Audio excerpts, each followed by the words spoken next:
Christmas Evans, o João Bunyan de Gales, 1766–1838. Seus pais deram-lhe o nome de Christmas porque nasceu no dia de Natal, Christmas em inglês, em 1766. O povo deu-lhe a alcunha de pregador caolho, porque era cego de um olho. Alguém assim se referiu a Christmas Evans. Era o mais alto dos homens, de maior força física e o mais corpulento que jamais vi. Tinha um olho só. Se há razão para dizer que era olho, pois mais propriamente pode-se dizer que era uma estrela luzente, brilhando como Vênus. Foi chamado também o João Bunyan de Gales, porque era o pregador que, na história desse país, desfrutava mais do poder do Espírito Santo. Em todo lugar onde pregava, havia grande número de conversões. Seu dom de pregar era tão extraordinário que, com toda a facilidade, podia levar um auditório de 15 a 20 mil pessoas, de temperamentos e sentimentos vários, a ouvi-lo com a mais profunda atenção. Nas igrejas, não cabiam as multidões que iam ouvi-lo durante o dia. À noite, sempre pregava ao ar livre, sob o brilho das estrelas. Durante a sua mocidade, viveu entregue à devassidão e à embriaguez. Numa luta, foi gravemente esfaqueado. Outra vez, foi tirado das águas como morto, e ainda doutra vez, caiu de uma árvore sobre uma faca. Nas contendas era sempre o campeão, até que, por fim, numa briga, seus companheiros cegaram-lhe um olho. Deus, contudo, fora misericordioso durante esse período, guardando-o com vida para, mais tarde, fazê-lo útil no seu serviço. Com a idade de 17 anos, experimentou a graça da salvação. Aprendeu a ler e, não muito depois, foi chamado a pregar e separado para o ministério. Seus sermões eram secos e sem fruto até que, um dia, em viagem para Maintward, segurou seu cavalo e entrou na mata, onde derramou a sua alma em oração a Deus. Como Jacó em Peniel, de lá não saiu antes de receber a bênção divina. Depois daquele dia, reconheceu a grande responsabilidade de sua obra. Regozijava-se sempre em espírito de oração e surpreendeu-se grandemente com os frutos gloriosos que Deus começou a conceder-lhe. Antes dessas coisas acontecerem, possuía dons e corpo de gigante. Depois, porém, foi-lhe acrescentado o espírito de gigante. Era corajoso como um leão e humilde como um cordeiro. Não vivia para si, mas para Cristo. Além de ter, por natureza, uma mente ativa e uma maneira tocante de falar, tinha um coração que transbordava de amor para com Deus e o próximo. Verdadeiramente era uma luz que ardia e brilhava. No sul de Gales andava a pé, pregando, às vezes 5 sermões num só dia. Apesar de não andar bem vestido e de possuir maneiras desastrosas, grandes multidões afluíam para ouvi-lo. Vivificado com o fogo celestial, subia em espírito como se tivesse asas de anjo e quase sempre levara o auditório consigo.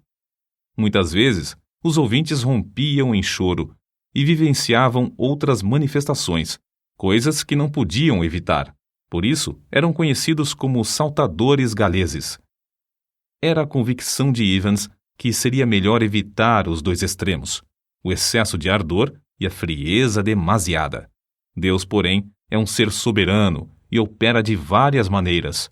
A alguns, ele atrai pelo amor, enquanto a outros, ele espanta com os trovões do Sinai, para acharem preciosa paz em Cristo. Os vacilantes, às vezes, são por Deus sacudidos sobre o abismo da angústia eterna, até clamarem pedindo misericórdia e acharem gozo indizível. O cálice desses transborda até que alguns, não compreendendo, perguntam: por que tanto excesso? Acerca da censura que faziam aos cultos, Evans escreveu: admiro-me de que o gênio mau, chamando-se o anjo da ordem, queira experimentar tornar tudo na adoração a Deus em coisa tão seca como o Monte Gilboa.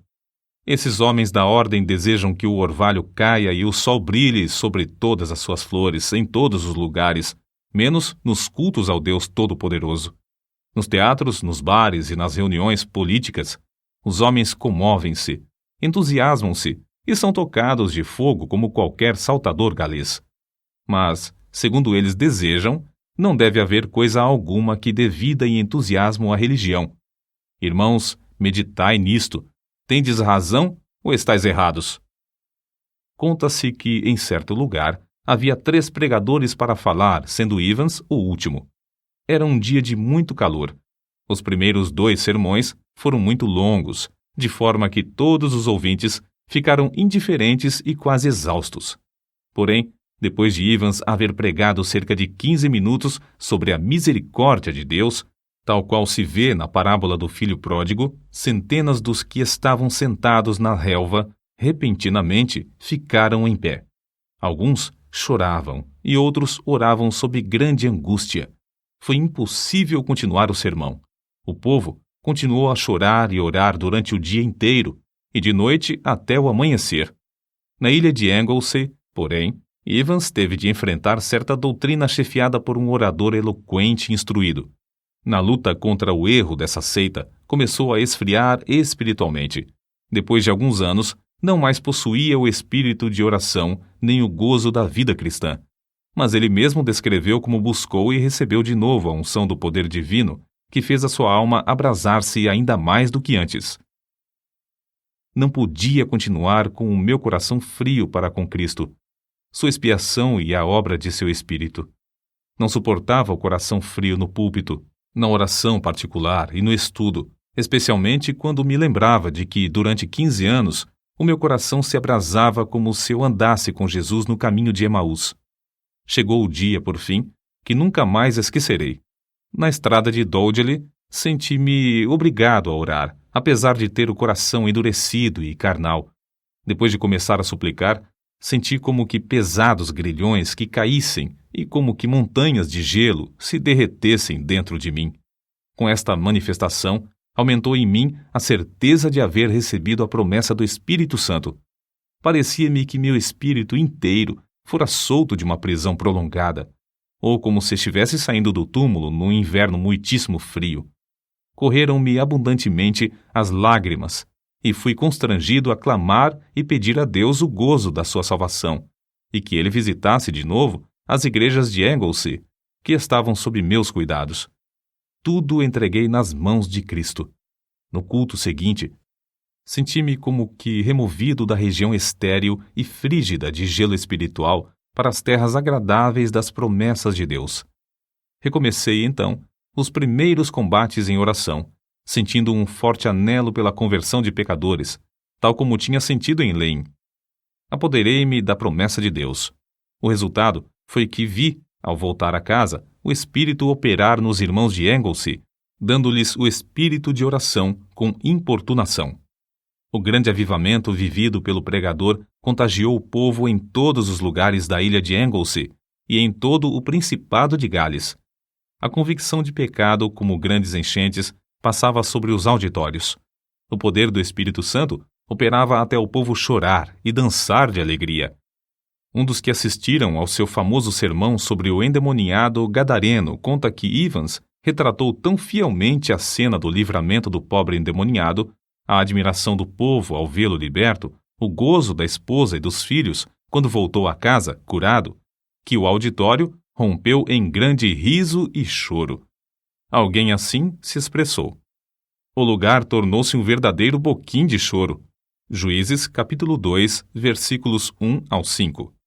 Outro ainda disse que o auditório ficou como os habitantes de uma cidade abalada por um terremoto, correndo por fora, prostrando-se em terra e clamando a Deus.